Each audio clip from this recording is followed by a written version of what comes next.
West Nile TV, lighting up the region.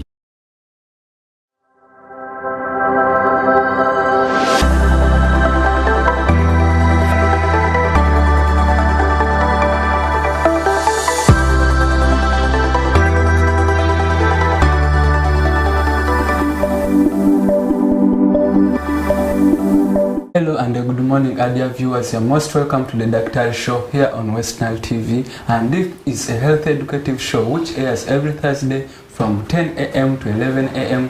where I'm always your host, Sunday Junior Tom. And on this show we bring you professionals in the medical field. We bring you doctors, dietitians, we bring you nurses to educate you on these common, simple health challenges we face at home. And most often we have seen also people getting these gastrointestinal challenges, or which we can say stomach upsets or challenges.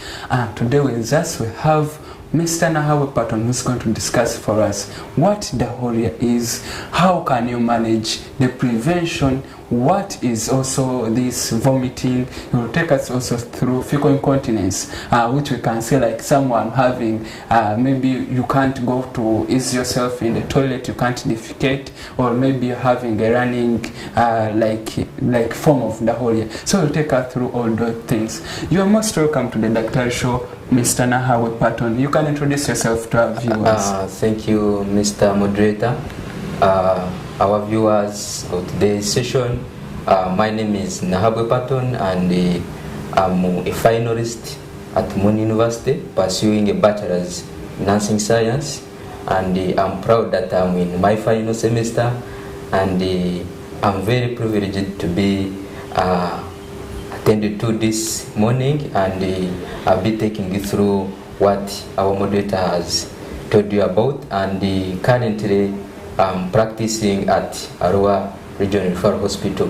Thank you so much. I request you are going to enjoy the session, and it will be so important for our health. Thank you so much. Okay, indeed, also we are privileged to have you here on the DAKTARI show, Mr. Nahawe Patton. We know you're a man with busy schedules, but you spared your time to come and educate our viewers. We applaud you for that, sir. Thank you. Okay, so now let's speak on Mr. Nahawe Patton.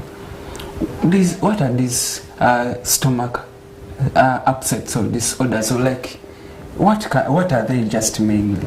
Thank you so much, Mr. Moderator. These stomach or gastrointestinal disorders, these are the conditions that involve the GIT, what we call gastrointestinal tract, whereby it runs from the mouth up to the anus.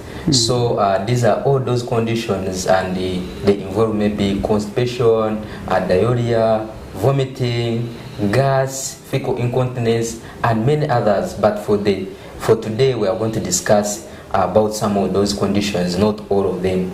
Yeah, thank you so much. Okay. All right, thank you very much, Mr. Patton. Hope our dear viewers have gotten to know, like, these are just challenges you get in your gastrointestinal tract from the mouth to the anus.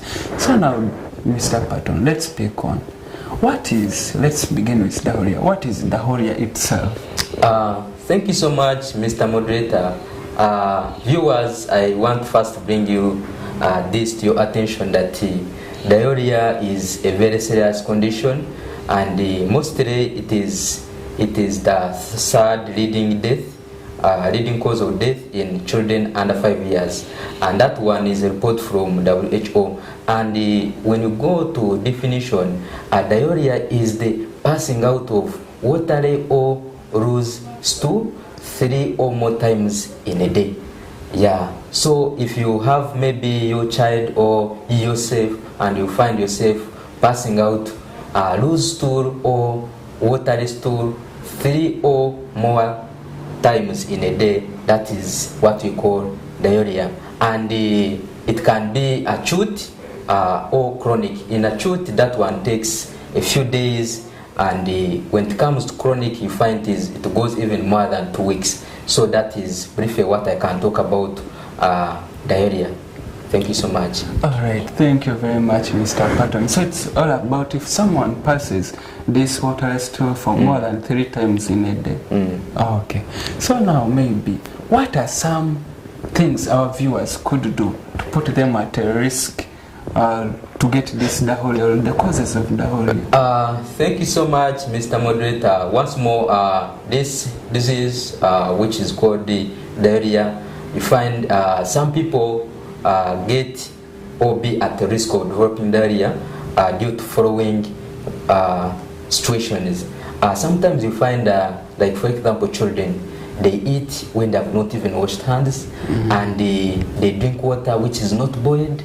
Also, they eat these contaminated fruits. Maybe like actually, we are starting the rainy season these days, and I know mangoes are going to start like ripening fruits, and for them they just pick and just eat without washing, and of course that one puts them at the risk of developing what or having diarrhea. Also, we also have this poor hand hygiene.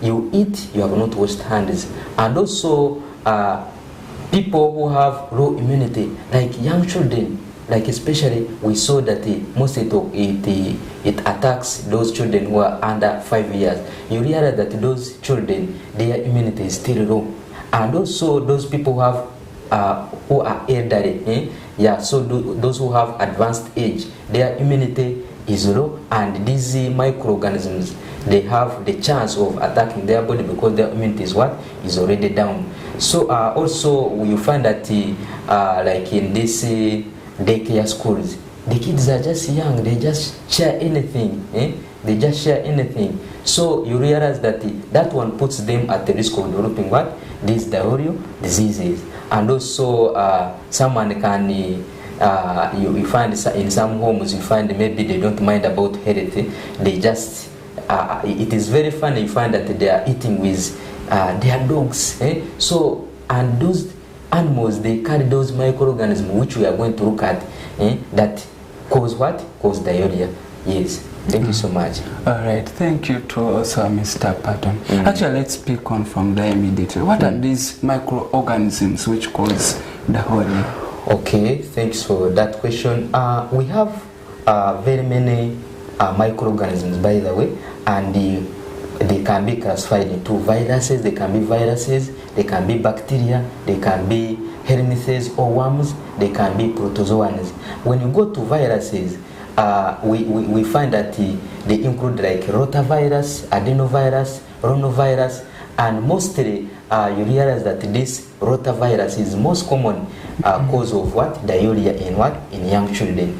Then we go to bacteria, we have Escherichia coli, Salmonella, and those are some of the bacteria that majorly cause diarrhea. Then when you come to protozoans, you find we have like malarial parasites. Okay, you realize that a child, when he is having malaria, even if he's not a child or an adult person, you realize that the whole is present with with diarrhea. So those malarial parasites, they also can cause can cause diarrhea. Then when you go to helminthes, what you call worms, especially these round worms, so those are some of the microorganisms that cause this disease, which is called diarrhea. Yeah. Okay, indeed, and I'm getting, and also our dear viewers are getting to know what could be the possible causes of diarrhea. Yes. Also, maybe to us, could taking unboiled water be a cause of this diarrhea? Taking unboiled water. Okay, thank you so much. Taking unboiled water, of course, you realize that when you boil water, you are killing those microorganisms, the one we have talked about there. So when someone takes unboiled water, you will be ingesting or will be taking in those microorganisms, and when they reach in the GIT, what we call gastrointestinal tract, they will affect the linings of the GIT, and someone will start experiencing diarrhea, or passing out watery and loose stool. Yes. Okay. All right, thanks very much, Mr. Patton.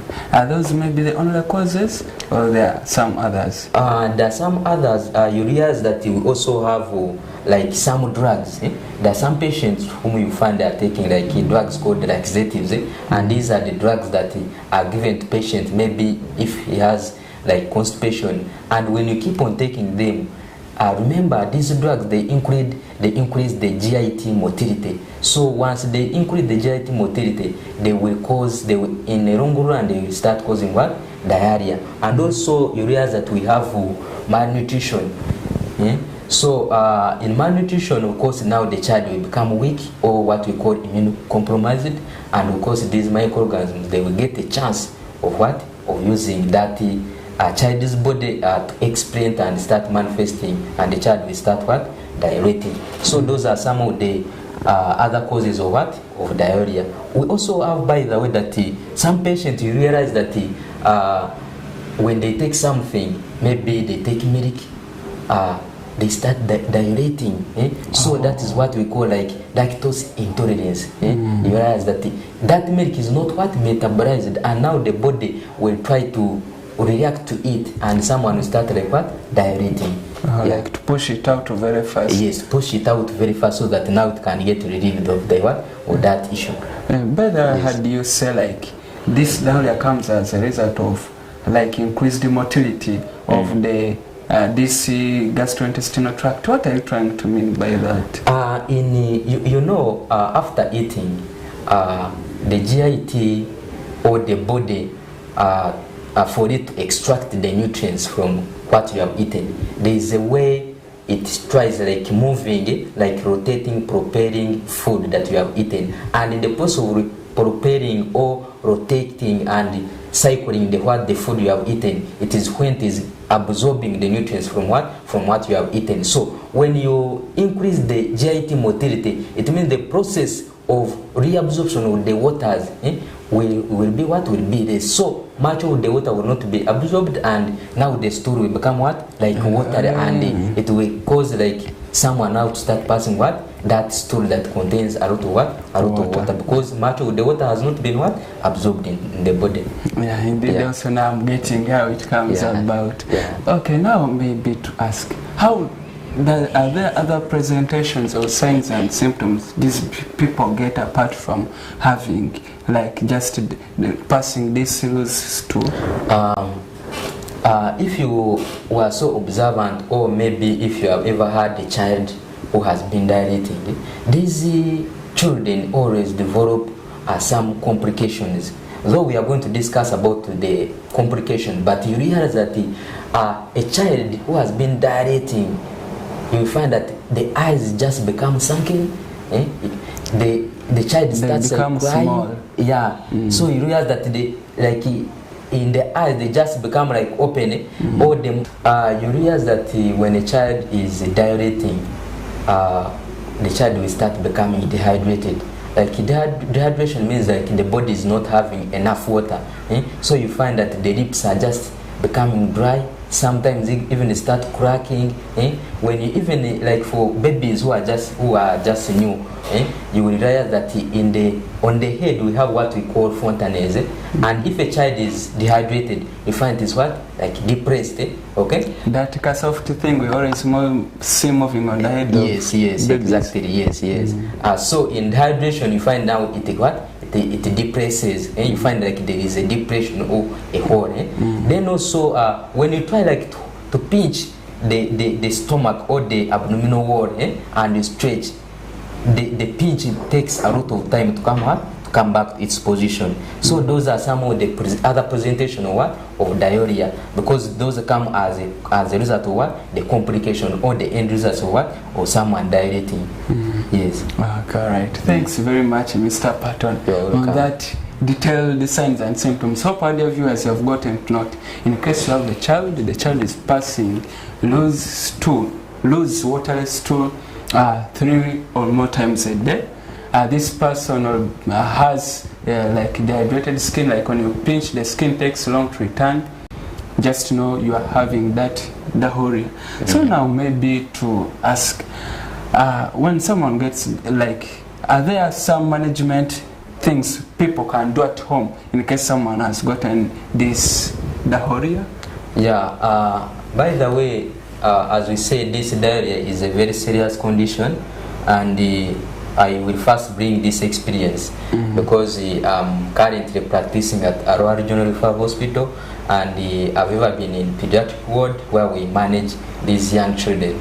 And mostly you realize that some parents, because maybe they don't know how this condition present, you find they bring their children when they are already in severe states. You realize the patient, the child cannot even feed, failure to breastfeed. The kid cannot even raise the hand. Others come even when they are like unconscious. So to manage these patients, you need to ensure that the child takes enough water. And we have what we call oral rehydration solution.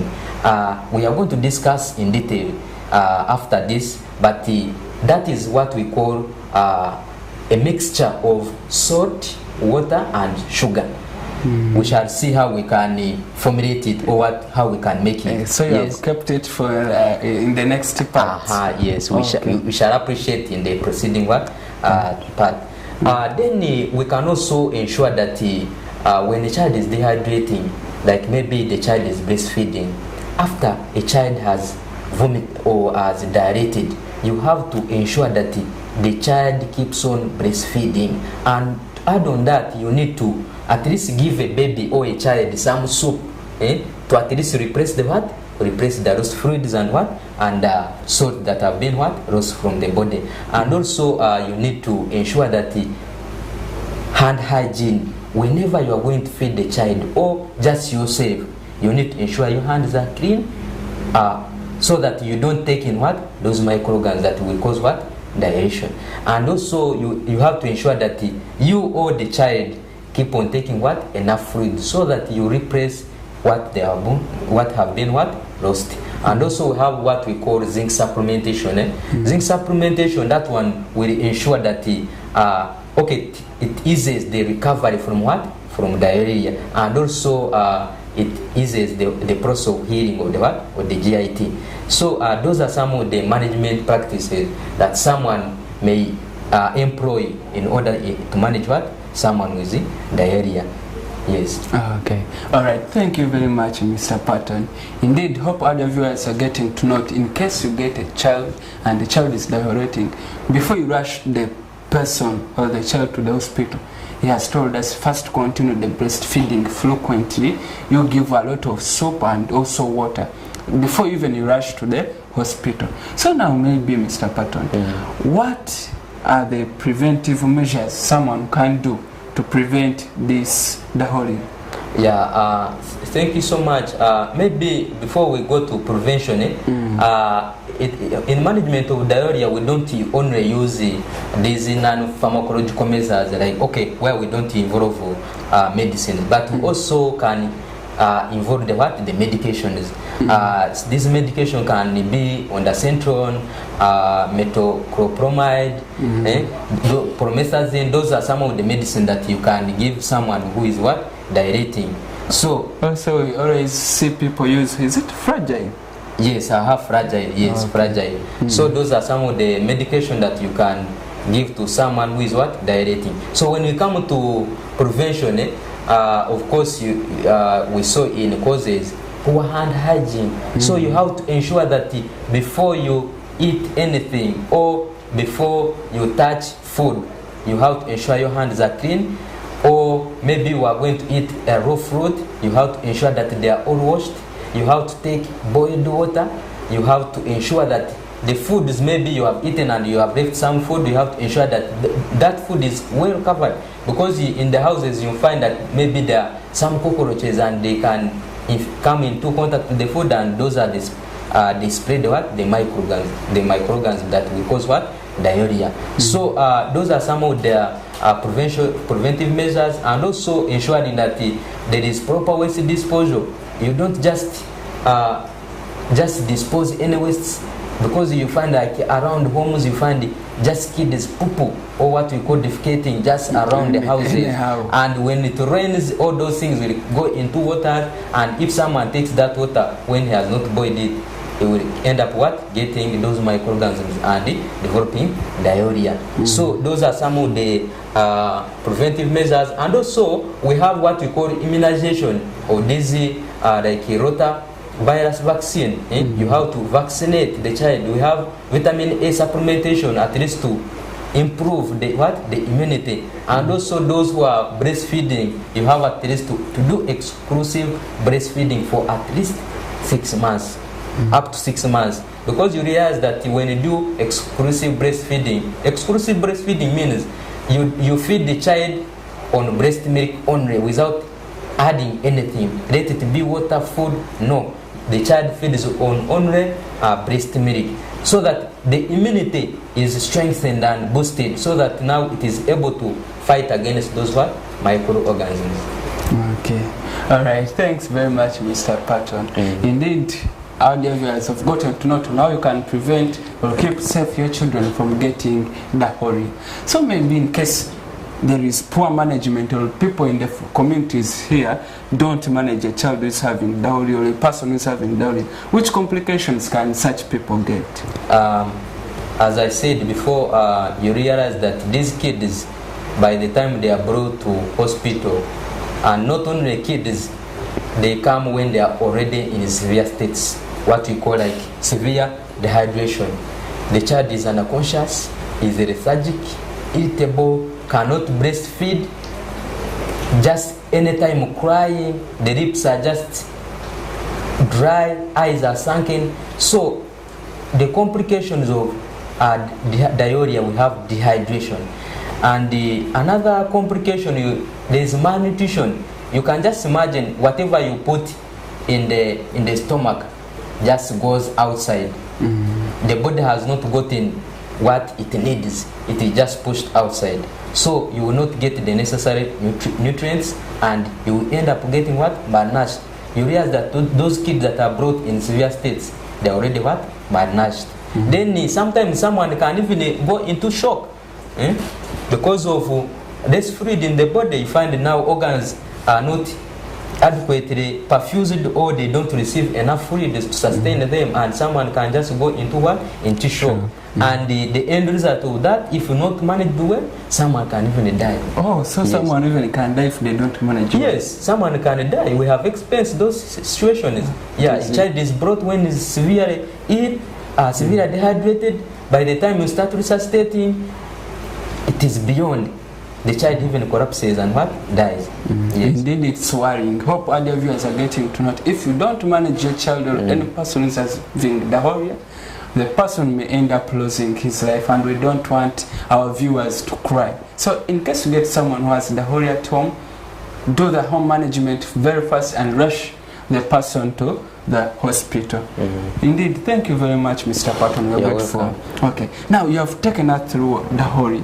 Now let's also tackle vomiting. What is vomiting? I know most of you viewers, you know what called vomiting, but vomiting is just a forceful retrograde expulsion of the stomach contents, and even from the proximal intestines. So vomiting just like pushing out stomach contents outside. Yes, outside of the what? Of the body. Yes. It's a forceful. It is a forceful retrograde, like it is now taking the opposite direction from how you took it in the stomach, and it is now coming outside. Instead of continuing down, it is now coming what? Coming out. Oh, okay. Yes. So now maybe, Mr. Patton, what could be the possible causes or things someone can do to put him at a risk to start vomiting abruptly? Some of the causes, you realize that if someone is having an infection of the GIT, what we call gastroenteritis, maybe is having those worms, there's a way they will affect the process of the digestion, and someone will experience that we call, first of all, we first experience what we call nausea, the sensation of what? Feeling like vomiting. Then after some extent, someone will start pushing out what? Those foods outside, all the stomach contents outside the body. And we have also poisoning, like food poisoning. Like someone has eaten food which has been contaminated. Maybe you cooked your karo or enyasa, what we call here in the West Nile. Someone takes enyasa or karo, and which has been mingled yesterday. So someone is taking it with all those microorganisms, and after the body will try to respond to those microorganisms, push it back it out. Will start what? Like trying to push it back so that it expels it from the what? From the body. Then we also have poisoning. Someone can take poison, maybe like paraffin or any other poison, you name them. So, of course, the body is trying to expel what is not required in the body. So, someone will start vomiting. Then we have what we call motion sickness. Motion sickness, I know you people, you know, for example, when you are young, we used to have rotating. You do like this, you go to the farm, you start rotating up to, then you see who will first reach down there. So after that, when you stand like this, you feel like the earth is just rotating. And of course, in that process, there is a way it affects or stimulates the vomitory center in the brain, and someone will start experiencing what? Vomiting. So we also have morning sickness. Morning sickness, this one majorly is in pregnant mothers when they have just conceived. Yes, in the first trimester, the mother will start feeling that nausea and even starts vomiting. So even we also have food allergies. You remember some people when they eat like meat, they start like vomiting. The body starts like swelling, starts itching. Even when people, because I ever experienced one, by the way, he had taken long without taking milk. Then one time he came to my place. Then I said, but I have milk here, maybe you can take some milk. Then he said, okay, I've been taking, but I've taken some time before without taking milk. Then after like 10 minutes after eating, the person said, I need a bucket. Someone started vomiting. So you see, now the body has not been used to milk, so it is trying now to expel it. So that is called food allergies. Yes. Okay. All right. Thanks very much, Mr. Patton. So maybe apart from vomiting, are there other presentations or signs and symptoms these people always have for vomiting? Someone may complain of abdominal pain. Yes, someone who is vomiting may complain of abdominal pain, and someone may complain of the pain in the throat, because you realize that when someone is vomiting, the contents from the stomach always contain acid, what we call hydrochloric acid. So there's a way it keeps on irritating the throat. Like it's burning. Yeah, it keeps on like burning the epithelium or the lining of or the esophagus. So someone will present like of pain in the throat. And other people may complain of chest pain, because you know that esophagus starts from down there on the stomach up to the opening of the mouth. So you realize that because of the acid irritating the esophagus, someone will end up complaining of chest pain. Then if maybe someone has over vomited for a long time, someone become dehydrated, and someone will start presenting with signs and symptoms of dehydration, like sunken eyes, the skin pinch, taking long to return, depressed fontanelle. Someone may become even unconscious. You know? Yeah. Yes. Okay. Thanks very much, Mr. Patton. So maybe, how do you always manage these people? Thank you so much. That is a very good question. And right. Okay. Thank you very much, Mr. Patton. So how do you always manage these people? For example, we start like how you can manage someone who is vomiting from home. Yes, from home. What you need to do, remember, you are bringing out what you have eaten outside, and it involves water, involves food. So the body is not getting what is required for its functioning. So what we do, you have to ensure that that person takes a lot of fluids. The person needs to take a lot of fluids to replace those which he lost while vomiting. Yeah. Then you have to ensure that someone takes enough food. But what you do, you need to ensure that the person keeps taking a little food at a time, or little sips at a time. Because once also just take a lot of food, the body will also like try to reject that food. Remember, you still have vomiting, so you need to at least keep taking small. Then you also have, you can give the person oral hydration solution. Okay. Yes. Maybe to replace the lost fluids and salts. To cut you short, yes. We are still going for a short commercial break. We are indeed grateful for your time. Our dear viewers, those who have just joined us, it's still the DAKTARI show here on West Nile TV every Thursday from 10 a.m.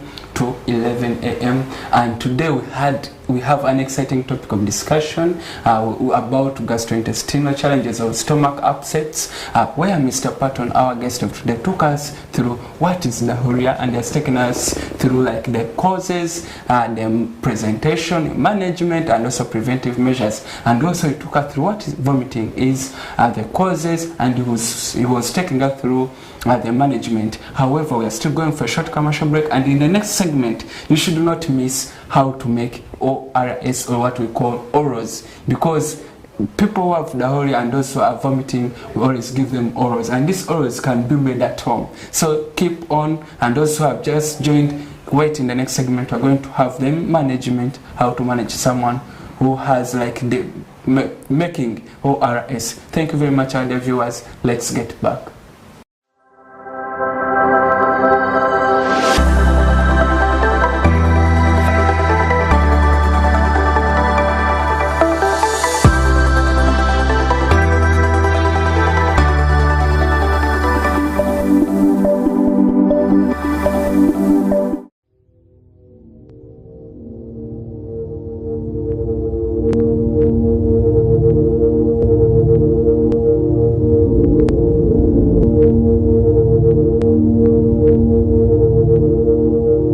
West Nile TV, lighting up the region.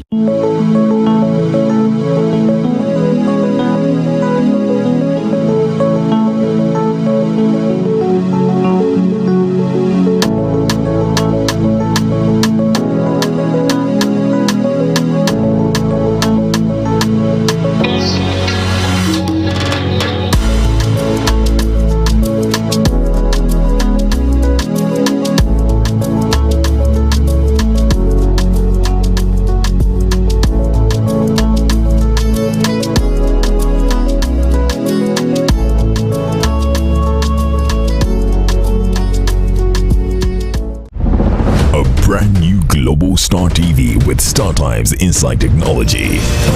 New TV innovation with an inbuilt decoder that connects you to both StarTimes antenna and satellite signal. With StarTimes Inside Global Star TV, you can enjoy over 300 local and international channels, 1 month StarTimes highest bouquet for free, automatic system update, more benefits, more affordable. StarTimes Inside Global Star TV is available in all StarTimes branches and dealers countrywide. StarTimes Inside, entertainment inbuilt. We are the passion you've been waiting for! It's Yunus Junior Santamo! It's our league, our football, our boys, our style. StarTimes UPL new season starts 15th September. Go for it! What a finish from Fukume! The Ugandan flair, Brazilian samba, Portuguese magic, the night football craze. More TV games live on Senyuka Prime and Fufa TV only on StarTimes. The StarTimes UPL, our league, go for it.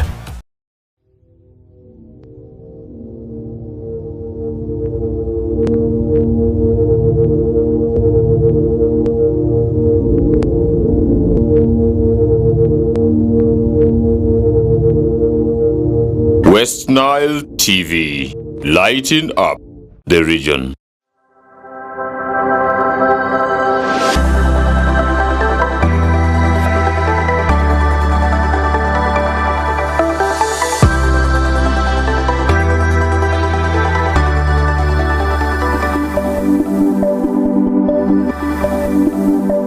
Hello, we'll be back, our dear viewers, from that short commercial break, and still the DAKTARI show. Those who have just joined us in the first segment, Mr. Patton took us through these stomach upsets, where he took us through diarrhea, he took us through vomiting, and in this next segment he's going to take us through an exciting way, because he told us to manage diarrhea and vomiting we use ORS or orals, and he's going to take us through home manufacture, like when you're at home, how can you make this ORS to give to your child as an immediate in management before you rush your child or that person or elderly to the hospital. We'll be back from that short commercial break, Mr. Patton.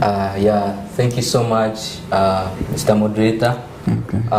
Viewers, welcome back from the commercial break, and from here we are going to look at how can someone make ORS, or what we call oral rehydration solution.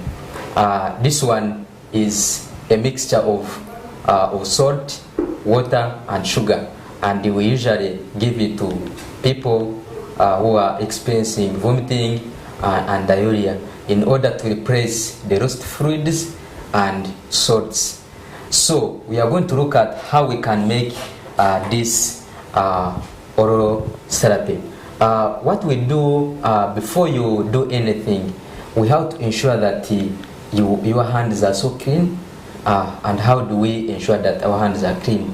You get clean water and soap. You clean your hands so that you remove all the microorganisms from your hands.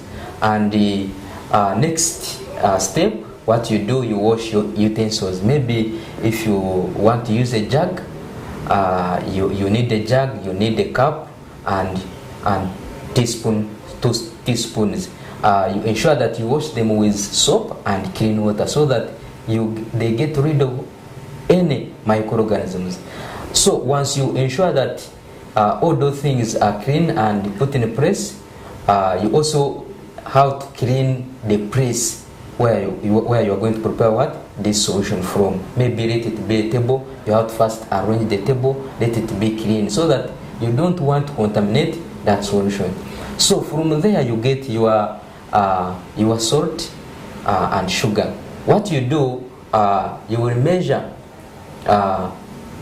Another thing which you need the clean, safe water. Yes, that water should be boiled, not just getting any water from maybe a tap, from the borehole, from the river. You have to first boil that water and make sure it is cool and is ready to for use. What you do, usually the cups we are having, Mr. Moderator, you find they are measuring 200 mils of water. So to make 1 liter of water, you will measure 5 cups. 5 cups, that will be 1000 mils, and that one will give us 1 liter. After measuring your 1 liter of water, you will get the teaspoons. You measure 8 teaspoonfuls of sugar. You put it in the water. You get 1 teaspoonful of salt. Then you will need to stir, or what we call like I don't know what you call stirring, mixing to ensure that the salt and sugar all dissolve in that water.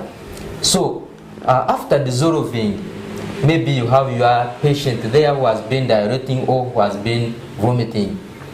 Usually what we do, you need to ensure that maybe if the child has been maybe vomiting, you need first at least clean the mouth, and also to ensure that the acids that have been on the teeth, because remember those stomach contents, they come with acid, and when you don't rinse your mouth with water, that acid may end up affecting your teeth. So mostly according to WHO or the World Health Organization, we do give 50 mils to 100 mils per loose stool.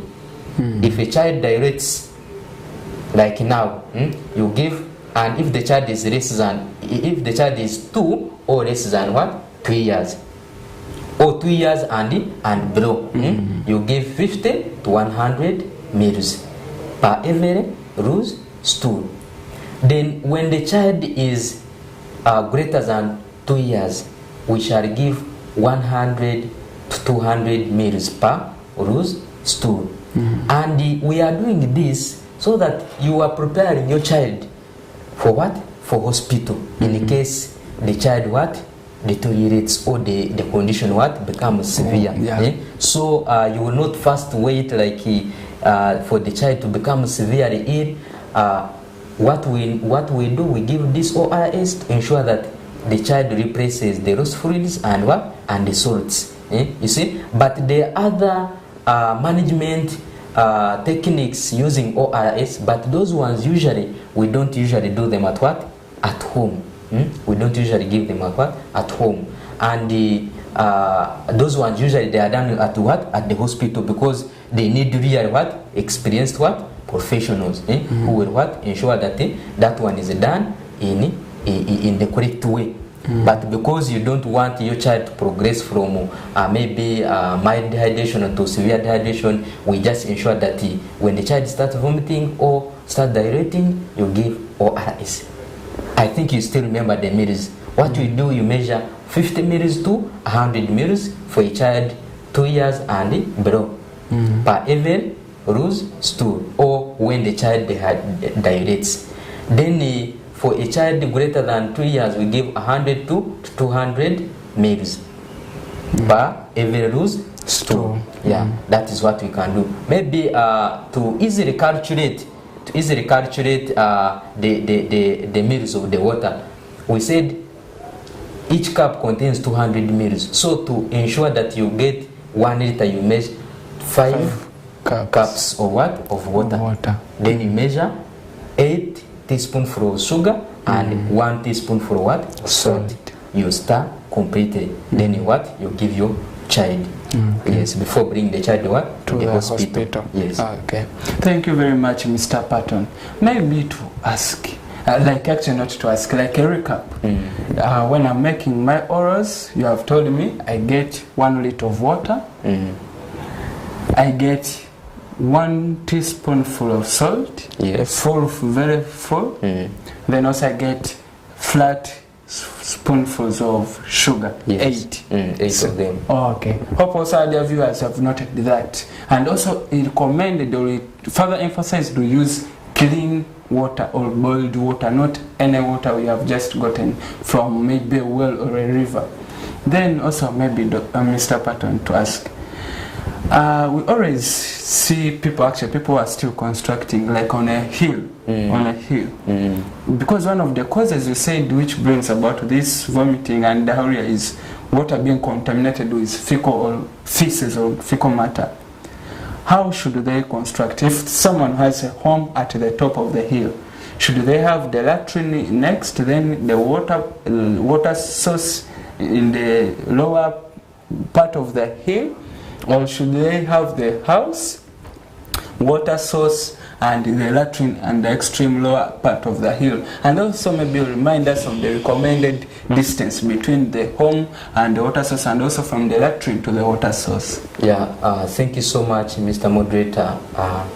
To you viewers, you need to know that this, when you are constructing your house, maybe before we go that, we say that one of the predisposing factors or the things that increase the risk of someone to getting these diseases, it is taking unboiled water that is contaminated with what? With fecal matter.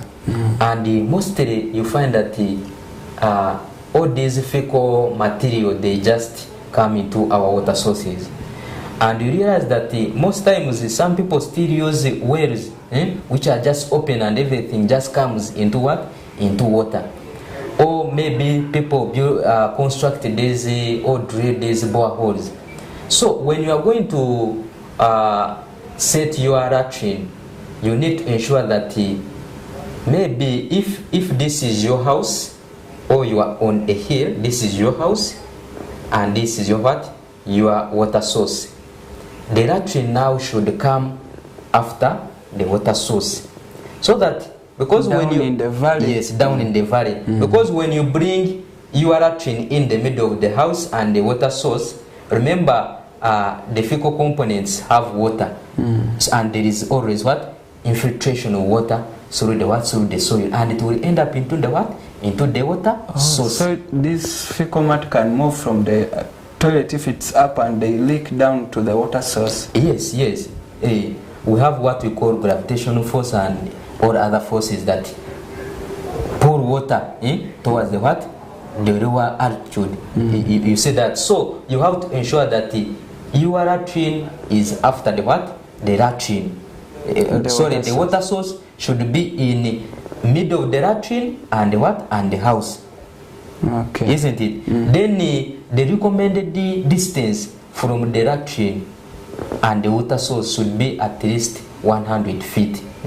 100 what? 100 feet. So that at least by the time these fecal components infiltrate from the water, from the soil up to the water source, at least there will be a lot of processes. And by the time it reaches the water source, it will be already what? Clean and safe. Yeah.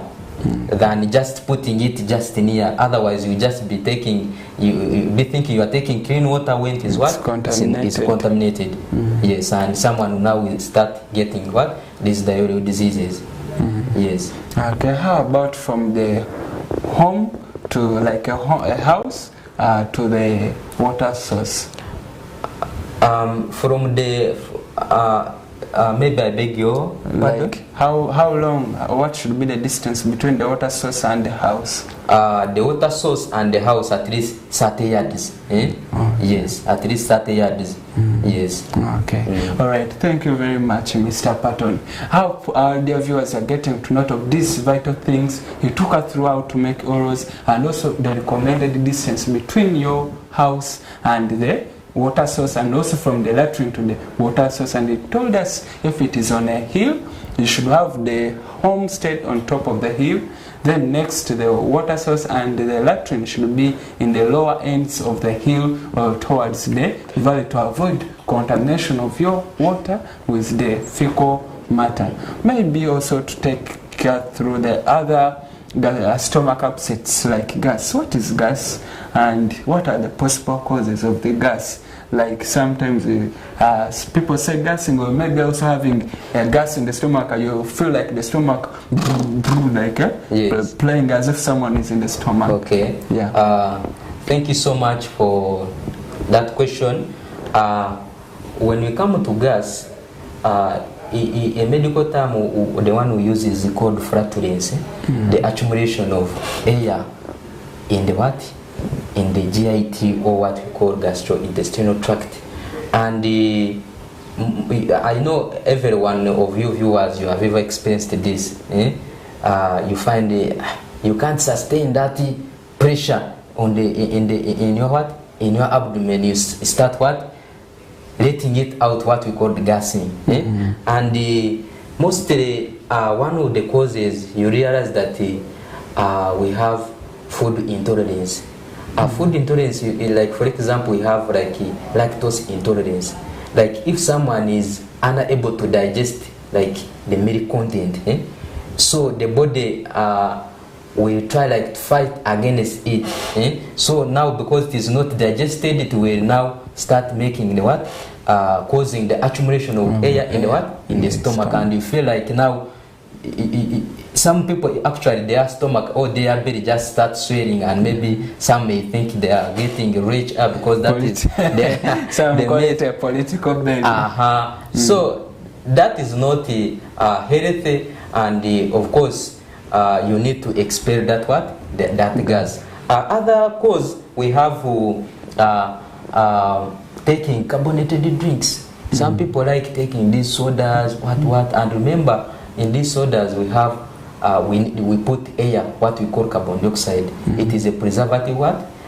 Component or what? Or these drinks. So when you keep on taking these drinks, and I know you have ever experienced that, like maybe after taking soda, you feel like there is a lot of pressure, you feel like you should expel.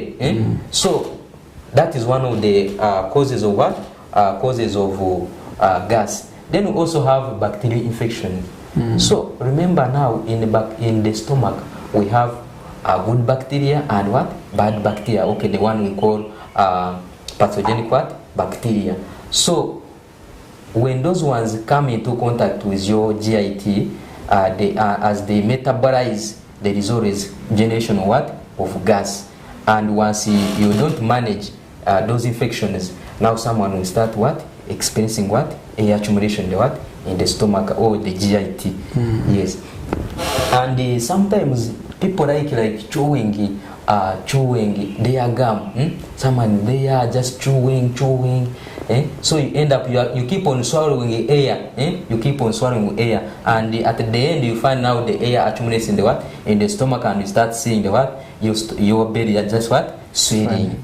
You see that. And also some people like using straws when they are taking drinks. And remember, in a straw there is always that air. As you are aspirating your drink, before there is always that space which is just left what, empty, but it is not empty, but remember it is containing what, air. So as you keep on using straws, you are entering, or you are swallowing what, you are swallowing air. So and when it becomes much, of course, you will start the abdomen will start what, swelling. Ideally there is some air we take, but of course when someone maybe belches, some gas even can go through this normal gassing, but when someone start like gassing more than even like 15 times in a day, that one, just know it is what, it is now becoming what, serious. Yes. Okay, indeed it's an exciting topic today. So now maybe Mr. Patton, you have said these people like already they will present with a swollen belly. Are there other signs or presentations these people have? Yes, thank you so much for that question. One of the other signs these or symptoms these people present with, someone may tell you, I'm having abdominal pain, because remember now the air is accumulating in the what, in the abdomen. So, and of course when it becomes much, there is always some extension, so you will start like feeling what, feeling pain. Or if it was just because of an infection or the GI infection, so it will be what, presenting with what, with pain. And other people present with difficulties in breathing.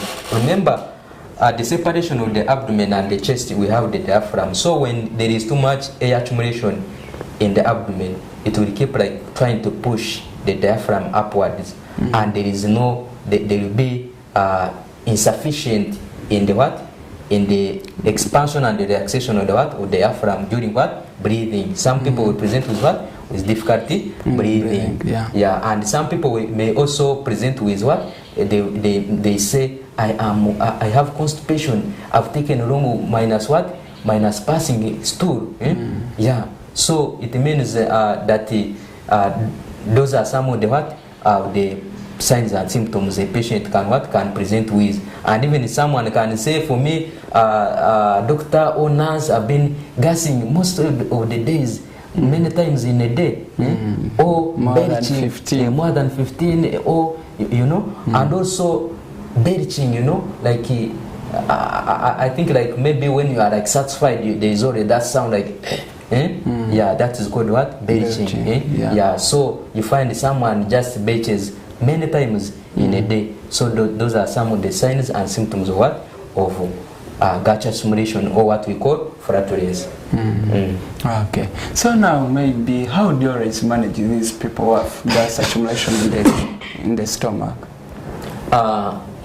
In the management, this is by the way at the individual level.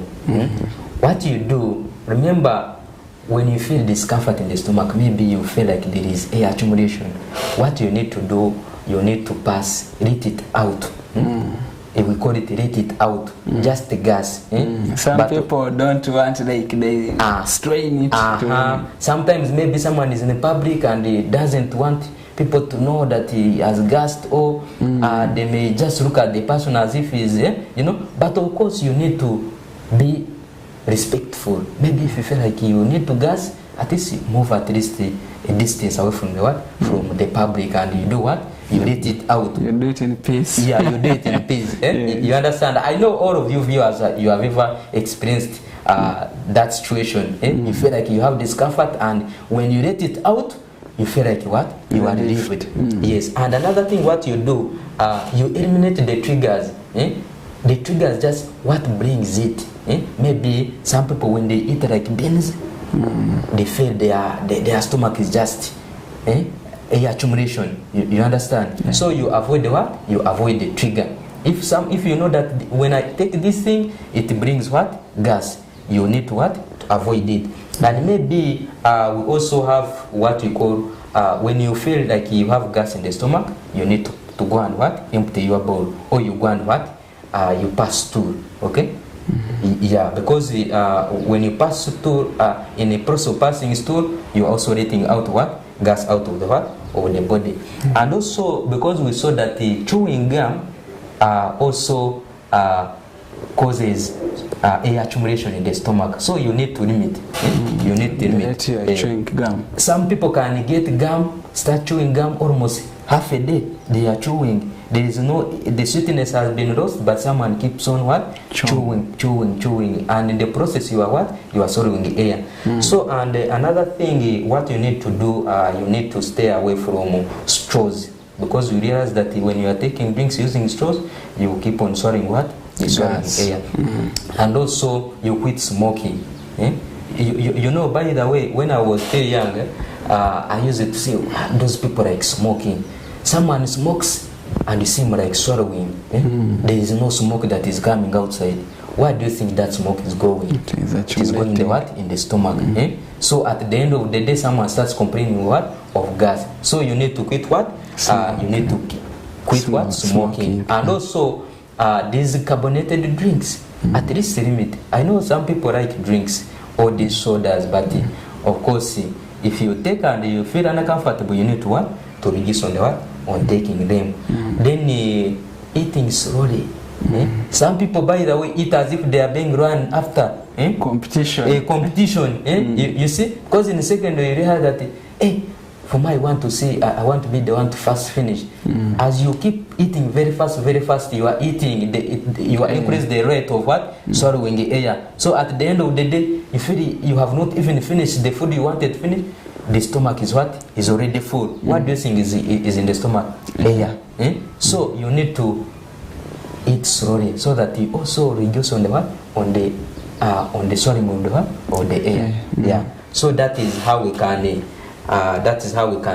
help someone who was having gas to manage that problem. And also some people, when they take ginger, they somehow get what? Relieved. Yes. So you can take this herbal tea where you can put the ginger so that it can also what? Yes. Okay. All right. We are indeed grateful, Mr. Patton. Thank you so much. So now, how are there complications someone can get if they don't manage this gas like continuously? If someone feels like he wants to gas and maybe in public and ties like doesn't gas because he's fearing to get embarrassed, are there complications people can get if they continuously do such a habit? Of course, too much of anything is always bad, and if you get a condition and you don't manage it, there are always what? Complications. So for example, maybe because we said one of the causes of gas is a bacterial infection. So if you have a bacterial infection and you don't manage it, the bacteria, they are just growing in your what? In your GIT. And of course, they are always on the mucous membrane or that smooth lining that lines the what? The GIT. They will keep on eating the lining, and they will end up what? Causing the perforations in the what? In the intestines or in the stomach. So which we call like you end up like with peritonitis. You find like the swelling of the peritoneum or the lining of the what? Or the abdomen. So those are some of the complications. And also, if someone is having too much gas in the stomach, and it will affect what? Breathing. Yeah. It will affect breathing, and someone may end up into what? Into hypoxic shock. You see, because the body is not getting what? Enough oxygen for its what? For its functioning. Yes. Okay. We are indeed grateful, Mr. Patton, for giving in your time and educating the public. Hope all your viewers have gotten to note of all these stomach upsets, diarrhea, what it is, the management, the preventive measures, vomiting, how to make ORS, especially our dear viewers, you needed this most, and also gas, how gas accumulates in your stomach and how to prevent it. And also maybe just a recap for you, those who have just joined, ORS, Mr. Patton recommended us to get 1 liter of water, that is 5 cups of these 200 mils. You get 1 teaspoonful of salt and also 8 teaspoonfuls of sugar you mix, then you take. Then inside, for those less than 2 years, they take 50 to 100 to mils 100 per mils loose stool. per loose stool whenever the child passes this stool. And it has been an exciting topic of discussion today. Maybe you can give your conclusion remarks and those key or take-home points for our viewers as we come to the climax of the show. Yeah, thank you so much, Mr. Moderator, and our viewers of today's program. I love you so much, and I'm so humbled to be here today. And the fact is, these conditions are real and they happen. We always receive patients with such conditions in the hospital, and we have managed them, and people are recovering. But remember, when you try to manage any condition, you know there are always complications. So what I can encourage you is to identify any condition or report to the medical personnel or go to the hospital in case you receive or when you get some signs and symptoms of some of the conditions we have aired out today. And maybe the take-home points ensure personal hygiene, ensure hand washing, ensure sanitation, make sure you don't just dispose your wastes anyhow. Don't go and start pooping in the water sources, urinating in the water sources. Make sure you have your latrine, and your latrine should not be should be away from the what? From the water source. We said at least 100 feet. Then ensure that your children, maybe your babies, when they are born, take them for immunization. We have this rotavirus vaccine, the one we give to babies to prevent them from what? Getting diarrheal diseases. So go for vitamin supplementation, ensure balanced diet, because we said some of the predisposing factors for this condition is what? Malnutrition, because of the what? Of the pure of the immune compromise or low immunity. So that is what I can say. And ensure that when you are going to prepare this ORS, ensure hand hygiene. All your utensils should be clean and take as required. And after that, when the condition worsens, seek for medical attention. Yeah. All right. Thank you very much, Mr. Patton. Indeed, we are grateful for this exciting topic and the health educative show preparation you had made for our viewers. We are indeed grateful also for your time. And also our dear viewers who have been with us from the start up to the end of the show, we are grateful. Till we meet again next Thursday from 10 a.m. to 11 a.m. The DAKTARI show here on National TV. And you can always catch us or get our content from Zuku. You can get us on Facebook. You can get us on Twitter and YouTube. Thank you very much, our dear viewers. Till next Thursday, hour 4.